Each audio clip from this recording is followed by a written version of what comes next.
ito na nga ang nangyari at naganap sa buong gabi na to.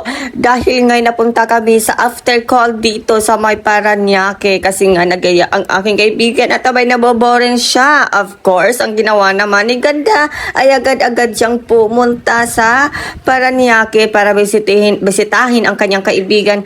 Abay pagdating ko doon dahil sa katagal-tagal na katulog, abay anong oras na kami nakaalis? Of course, alas 12 or alauna ng madaling araw. At of course, as you can see, pinapakita ko yung eye bag ko siya dahil napupuyat ako. So, ayan, nagbe-vape ako. So, akala nyo ang saya-saya ko. Ang sarap ng buhay ko. No, it's not. I have a lot of problem. So, ayun na nga.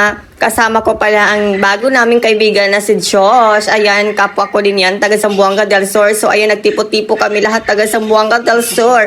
I really love it so much. So, ayan, nagyayaan talaga kami na mag-banding at mag-chill out dito sa after call. Ayan, pa-shout out sa may-ari ng after call. So, as you can see, nag-chill pa kami. So, ayan, kasi nga, dahil din gusto ko din makatulong ng mahimbing ang tulog ko. At ayun na nga, sabi ko, sige, go for the love. Huy, may ganun.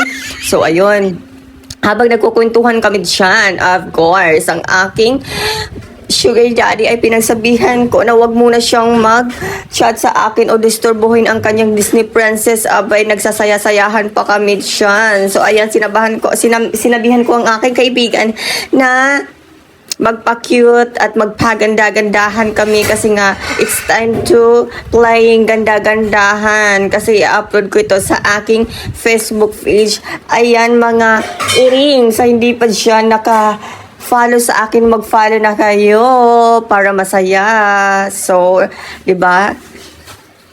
Nagaganda-gandahan lang kami dyan. O, di ba, nagpapakute. Tinan nyo ang mga muso pack. Wala kayo sa aking earrings. So, ayan ang favorite kong earrings. So, ayan. Yan talaga yung nagbibigay kulay ng aking. At alam nyo ba yung maganda dito sa after call, mag-chill-chill lang. Dahil hindi siya crowded. Di kari-pariya sa mga ibang bar, napaka super crowded. Dito naman ay talaga makikita mo talaga yung ambience talaga maganda at talagang kung gusto mo talaga mag-date, pwede dito. Ayan.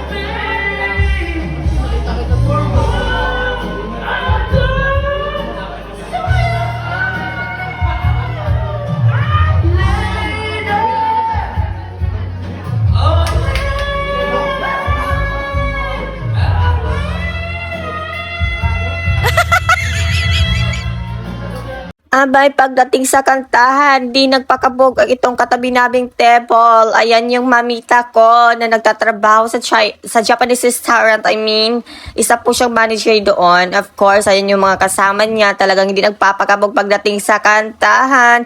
Kahit na sintonado, hala, patuloy pa rin ang pangarap sa pagkanta. Alam nyo ba, yung isang maganda sa resto bar ay yung talagang nai-entertain ka, hindi masungit ang mga waiter, di ba? Alam nyo yun, yan yung pinakahilig nating mga customers kapag nag-resto bar tayo o nagbabar tayo kahit saan. So, ayun na nga dito sa after call, ang batbait talaga ng waiter dito at kababayan din namin kasi nga taga-Zamboanga del Sur. Of course, mga Bisaya din yung mga staff dito. So, I really love here in the after call. At you can see, nag-aagawan na nga yung mga mamita ko dyan sa microphone kasi hindi sila nagpapakabog pagdating talaga sa kantahan. Enjoy na enjoy sila, wala talaga akong masabi.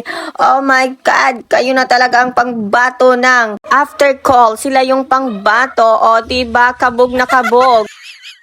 Pwede rin sila sumabak sa tawag ng tanghalan. Alam mo yung ganitong mga barkada talagang enjoy na enjoy pagdating sa inuman o pak na pak. At natin si Kuya kasi maganda talaga yung boses talaga ni Kuya. Yung unang pagkanta niya hindi ko na record or hindi ko na videohan, pero ngayon this time is na videohan ko na. So napakaganda talaga ng boses niya, super nipis.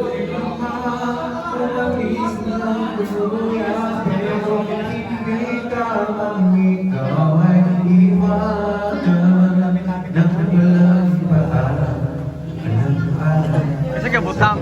Ikaw, kala ko sinadya mo. Ha? Ako? Talaga ba?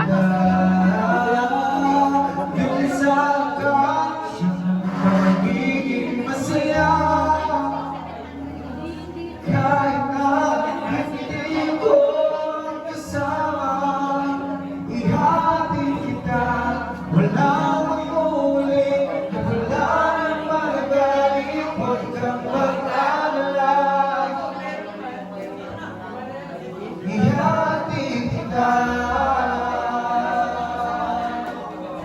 Ewan ko lang kung na-appreciate nyo talaga yung boses ni Kuya kasi ako na-appreciate ko kasi nandyan ako. So kasi nga alam nyo naman so maingay kasi nga may mga tao din naman na nagtotalk. So ayun na nga pero talagang maganda talaga ang boses ni Kuya. I really love it. Lalo na una niyang pagkanta hindi ko lang talaga na-videohan.